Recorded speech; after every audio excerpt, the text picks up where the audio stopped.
Welcome friends. दोस्तों, आज की इस वीडियो में मध्य प्रदेश में जो पिछली बार सीपीसीटी का एग्ज़ाम हुआ था 2019 में, उस एग्ज़ाम में जो क्वेश्चन पूछे गए थे मैं उन क्वेश्चनों को आपके सामने लेकर आया हूं। अगर आप सीपीसीटी एग्ज़ाम की प्रिपरेशन कर रहे हैं तो यह क्वेश्चन आपके लिए काफ़ी इंपॉर्टेंट है, क्योंकि इन्हें देखकर आपको एक आइडिया लग जाएगा किस टाइप क्वेश्चन पिछली बार एग्ज़ाम में पूछे गए थे और आगे क्या पूछे जा सकते हैं। साथ ही आप अपनी तैयारी उसी हिसाब से स्ट्रॉन्ग कर सकते हैं। तो चलिए, जो है दोस्तों, यह जो क्वेश्चन मैं आपको बताने जा रहा हूँ, एग्ज़ाम 18 अप्रैल 2019 शिफ्ट 2 के एग्ज़ाम में कुछ पूछे गए क्वेश्चंस हैं। तो चलिए दोस्तों, इसमें कंप्यूटर से 52 क्वेश्चन पूछे जाते हैं और इसके बाद एक 5 नंबर का पैराग्राफ दिया जाता है, जिसमें से उसी में से आंसर आपको फाइंड करने होते हैं। इसके बाद छः छः क्वेश्चन 3 सब्जेक्ट से पूछे जाते हैं, मैथ, रीजनिंग और जीके। इस तरह से दोस्तों इसमें टोटल 75 क्वेश्चन पूछे जाते हैं। इसके अतिरिक्त हिंदी और टाइपिंग का टेस्ट लिया जाता है। तो सभी सेक्शन में आपको 50% स्कोर करना अनिवार्य होता है। तो चलिए हम वीडियो को शुरू करते हैं। शुरू करने से पहले दोस्तों, अगर आपने हमारा चैनल अभी तक सब्सक्राइब नहीं किया है तो प्लीज़ चैनल को सब्सक्राइब कर लीजिए, क्योंकि मैं आगे भी कई इंपॉर्टेंट वीडियो स्टडी से रिलेटेड लाता रहता हूं और लाता रहूँगा। तो सबसे पहले हम कंप्यूटर क्वेश्चन देखते हैं, जो कि 52 क्वेश्चन हैं। आप देखिए यहाँ पर, जब आप माउस पॉइंटर को किसी भी बटन पर रखते हैं और एक क्षण में क्लिक नहीं करते हैं तो आप देखेंगे कि शीर्षक बटन का नाम प्रदर्शित करता है। इस सहायक सुविधा को किस रूप में जाना जाता है? तो इसे टूल टिप्स के रूप में बोला जाता है। नेक्स्ट, एमएस एक्सेल में किस शॉर्टकट कुंजी का उपयोग चार्ट के अनुपात को बदले बिना उसके आकार को बदलने के लिए किया जाता है? तो शिफ्ट का यूज किया जाता है, जो कि मॉडिफायर कुंजी इन्हें बोला जाता है, आल्टर शिफ्ट को। नेक्स्ट, एमएस वर्ड 2016 में ड्रॉप कैप के लिए निर्धारित अधिकतम लाइनों की संख्या क्या होती है? तो 10 होती है। वर्ड 2016 में फॉर्मेटिंग की कॉपी करने के लिए निम्नलिखित में से किस शॉर्टकट कुंजी का यूज किया जाता है? तो फॉर्मेटिंग की कॉपी करने के लिए CTRL शिफ्ट प्लस C का यूज किया जाता है। इनमें से मैं फाइल का नाम और संभवतः फोल्डर की एक डायरेक्टरी होती है, तो किसमें होती है? फाइल डायरेक्टरी में होती है। नेक्स्ट क्वेश्चन, माइक्रोसॉफ्ट वर्ड 2010 के इंसर्ट रिबन पर कौन सा विकल्प नहीं है? तो थिसारस होता है, इसमें नहीं होता है वर्ड 2010 में। सभी वर्ड दस्तावेजों के लिए डिफ़ॉल्ट फाइल एक्सटेंशन क्या है? तो डॉक होता है वर्ड दस्तावेजों के लिए फाइल डिफ़ॉल्ट एक्सटेंशन फाइल है। नेक्स्ट, एमएस ऑफिस वर्ड 2007 में रिव्यू टैब पर क्या प्रदर्शित नहीं होता है? तो इंसर्ट टेबल प्रदर्शित नहीं होता है, शो नहीं होता है।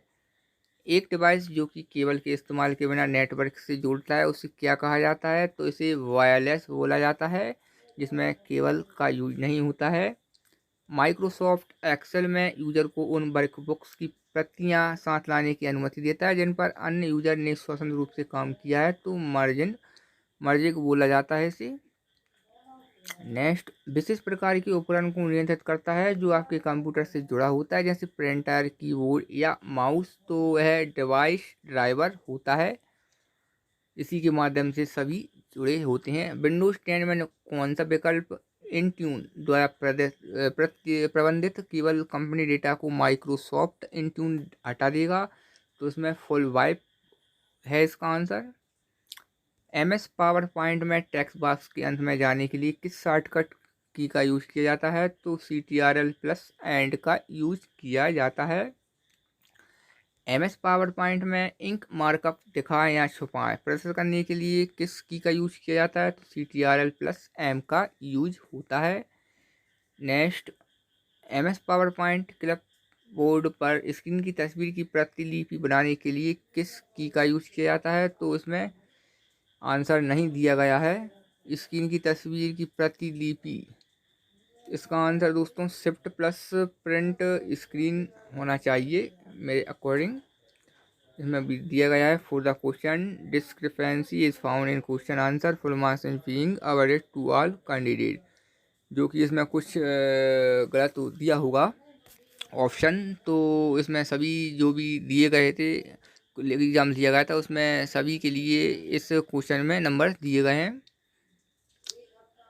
नेक्स्ट, निम्नलिखित में से कौन सा विकल्प आप शब्दों को खोजने के लिए चुनते हैं जो समान दिखते हैं लेकिन जब उच्चारण किया जाए तो डिफरेंट होती हैं? तो मैच केस होता है। नेक्स्ट क्वेश्चन, उपयोगकर्ता द्वारा डेटा जोड़ने या निकालने पर स्वचालित रूप से टेबल को विस्तृत और संचित कर देगा क्या? डायनामिक रेंज कर देगा।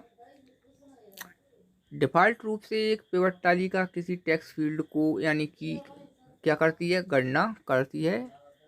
दोस्तों, अगर आपने हमारा चैनल अभी तक सब्सक्राइब नहीं किया है तो चैनल को सब्सक्राइब करना ना भूलें, क्योंकि मैं कई सारी इंपॉर्टेंट वीडियो आपके लिए लाता रहूँगा।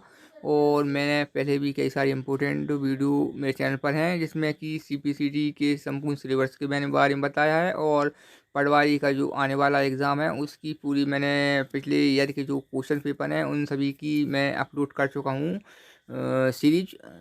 आप देख सकते हैं चैनल पर जाकर। स्रोत डेटा में कोई खाली पंक्ति या स्तंभ नहीं होंगे, और पिवट तालिका बनाने के लिए उपयोग में लिए जाने वाले कोई सब टोटल नहीं होंगे, किसमें? पूर्ण में नहीं होंगे। नेक्स्ट, बिकोएडन यानी डिक्रिप्शन एल्गोरिदम का परिणाम यानी आउटपुट क्या होता है? तो प्लेन टेक्स्ट होता है। वह व्यक्ति है जो किसी अन्य को धोखा देने के उद्देश्य से नकली ऑनलाइन प्रोफाइल बनाता है, तो उसे बोला जाता है कैटफिश। वायरस फाइल के आकार को बिना परिवर्तित यानी उसमें चेंजेस किए फाइल के रिक्त खंडों का यूज करके फाइल को संक्रमित करता है, और जिससे का पता लगाना अधिक कठिन हो जाता है। कौन सा वायरस? कैविटी वायरस है ये। विंडोज 10 में स्क्रीन की रिजोल्यूशन को किस प्रकार बदला जाता है? तो डिस्प्ले सेटिंग और फिर डिस्प्ले रेजोल्यूशन, इन ऑप्शन को सिलेक्ट करके बदला जा सकता है। किसी विंडो का दो दिशाओं में एक ही साथ आकार बदलने के लिए माउस पॉइंटर किस प्रकार ड्रैग किया जाता है? तो तिरछा यानी कि डायगोनली किया जाता है। एल्गोरिथम एन्क्रिप्शन के लिए किसी एक कुंजी का और डिक्रिप्शन के लिए किसी दूसरी कुंजी का यूज करना सार्वजनिक एल्गोरिथम के लिए किसी एक कुंजी का और डिक्रिप्शन के लिए किसी दूसरी कुंजी का यूज करता है। नेक्स्ट, रिच टेक्स्ट फॉर्मेट का एक्सटेंशन क्या है? तो .rtf इसका एक्सटेंशन है। नेक्स्ट, निम्न मॉनिटरों को निम्नतम से उच्चतम ऊर्जा खपत के अनुसार जमाएं। तो इसमें LED है, फिर LCD है, फिर CRT है, जो कि LED कम ऊर्जा खपत करती है, इसके बाद LCD आती है, और इसके बाद CRT कैटेड रे ट्यूब होती है, जो कि सबसे ज़्यादा ऊर्जा खपत यही करती है। जो कि हमारे ये टेलीविज़न होते हैं, इनकी स्क्रीन या कंप्यूटर की स्क्रीन, आप कुछ भी समझ सकते हैं इसमें। ऑपरेटिंग सिस्टम सॉफ्टवेयर का एक उदाहरण है, किसका है? शिफ्ट सिस्टम सॉफ्टवेयर का। एक सामान्य वाणिज्यिक परीक्षण निष्पादन उपकरण निम्नलिखित में से किसको निष्पादित करने में सक्षम नहीं होगा? तो अपेक्षित आउटपुट उत्पन्न करने में सक्षम नहीं होता है।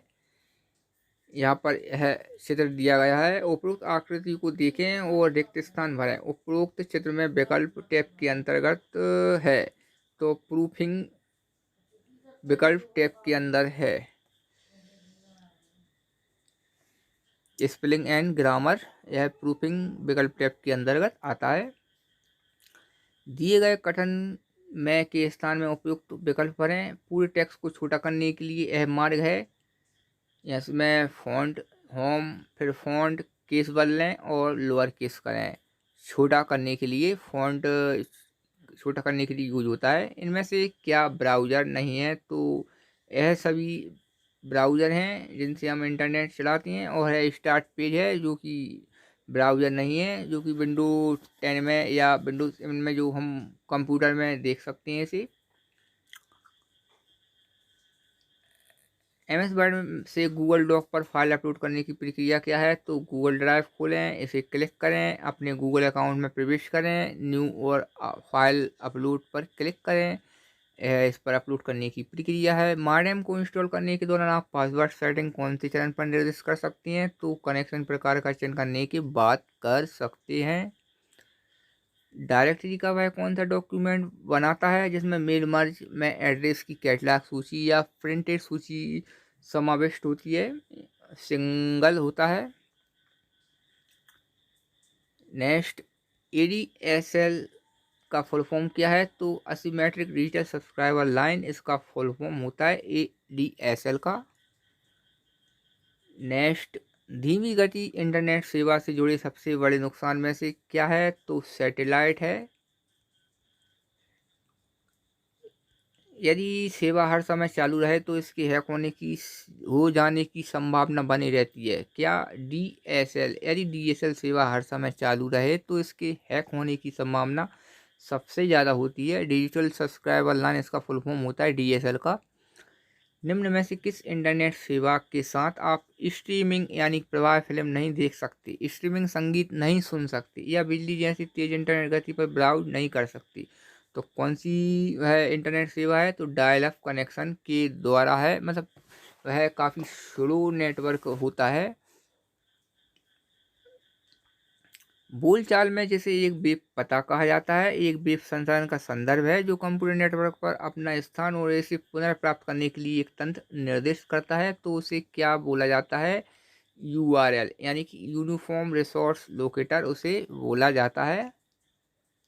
नेक्स्ट, इसमें इस तरफ का एड्रेस दिया गया है के बीच अर्थ संबंधित सिमेट्रिक समानता निर्धारित करने की प्रक्रिया को क्या कहा जाता है? तो इसे यूआरएल सामान्यीकरण कहा जाता है। काफ़ी इम्पोर्टेंट क्वेश्चन है दोस्तों। 2019 के मैंने अभी तक जो सीरीज बनाई है उसमें पूछा गया है, हर एग्जाम में है मिला है क्वेश्चन। एमएस वर्ड में होम टैब के अंतर्गत पैराग्राफ ग्रुप में मौजूद विभिन्न प्रकार के लिस्ट क्या हैं? तो नंबरिंग, बुलेट्स, मल्टीलेबल और लिस्ट हैं। नेक्स्ट, निम्नलिखित में से कौन सी एक दस्तावेज की हार्ड कॉपी है? तो प्रिंटर पर मुद्रित की हुई हार्ड कॉपी है, बाकी की है सॉफ्ट है।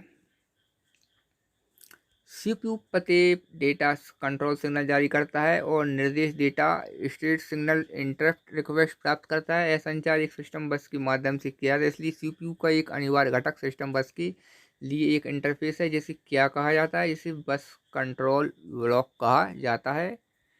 नेक्स्ट, निर्देशों की एक श्रृंखला जो कंप्यूटर को बताती है कि उसे क्या करना है और कैसे करना है, क्या कहलाती है? तो प्रोग्राम कहलाती है। कीबोर्ड का आविष्कारक कौन थे? तो क्रिस्टोफर लेथम सॉल्स इसके आविष्कारक हैं, कीबोर्ड के आविष्कारक। एमएस एक्सेल का उपयोग किस लिए किया जाता है? तो स्प्रेडशीट बनाने के लिए किया जाता है, गणना करने के लिए। दिनांक और प्रोग्रामों को एंड कोड करने के लिए डिजिटल कंप्यूटर इनमें से कौन से सिस्टम का यूज करता है? तो बाइनरी सिस्टम का यूज करता है। आधुनिक कार्ड रीडर है जो उन प्लास्टिक कार्डों को पढ़ सकते हैं जिसमें या तो बारकोड, चुम्बकीय पट्टी, कंप्यूटर चिप अथवा कोई अन्य संग्रहण माध्यम सन्निहित है। तो इलेक्ट्रॉनिक डिवाइसेस होती हैं।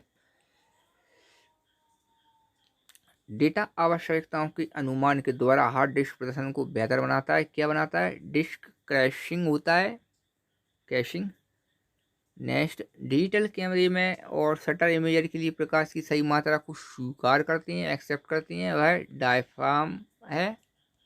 नेक्स्ट और लास्ट क्वेश्चन 52वां, निम्न में से किस ऑनलाइन अनुभव के लिए वेबकैम का यूज किया जाता है? तो ऑगमेंटेड रियलिटी के लिए किया जाता है। ठीक है फ्रेंड, तो है कंप्यूटर सब्जेक्ट से 52 क्वेश्चन यहाँ कंप्लीट हुए।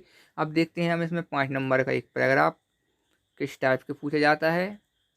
तो आप यहाँ देख सकते हैं पैराग्राफ, इसमें एक कहानी या कुछ स्टोरी टाइप की दी जाती है जिसे आपको पढ़कर उसी में से आंसर फाइंड करने होते हैं। काफ़ी इजी रहता है, इसमें आप 5 नंबर आराम से ला सकते हैं ध्यान से पढ़ने के बाद। इसके बाद दोस्तों इसमें आते हैं 6 नंबर के 3 सब्जेक्ट से क्वेश्चन, जो कि पहले है मैथ से। मैथ भी काफ़ी आराम से आप सॉल्व कर सकते हैं। इसमें आप ध्यान रखिएगा, इसमें चक्रवृद्धि ब्याज और साधारण ब्याज से रिलेटेड क्वेश्चन जरूर पूछे गए हैं और एज से रिलेटेड पूछे जाते हैं, प्रायिकता से रिलेटेड पूछे जाते हैं। आप यहाँ देख सकते हैं यह 10 साल पहले उनकी आयु यानी एज का है। और निवेश से यानी कि पूछे जाते हैं क्वेश्चन। और इसके बाद जनरल मेंटल एबिलिटी यानी कि रीजनिंग से पूछे जाते हैं। यह इनकी प्रैक्टिस आप करके इनके भी जवाब आप आराम से दे सकते हैं। और इसके बाद दोस्तों रहता है जनरल अवेयरनेस, जिसमें जीके के क्वेश्चन पूछे जाते हैं। जीके दोस्तों इसमें किसी भी प्रकार से पूछ सकते हैं, इंडिया लेवल से, वर्ल्ड लेवल से। आप तैयारी कहीं से भी इसकी अच्छे से करें, जहाँ से भी करें, इसमें कोई फिक्स नहीं रहता है कि यहीं से पूछेंगे। ठीक है फ्रेंड्स, तो यहाँ है क्वेश्चन हमारे कंप्लीट हुए। आशा करते हैं जानकारी आपको पसंद आई होगी, इन्फॉर्मेशन अच्छी लगी हो तो लाइक कर देना, चैनल पर नया तो चैनल को सब्सक्राइब करना। आगे मैं और कई वीडियो आपके लिए लाता रहूँगा। Thanks for watching. जय हिंद।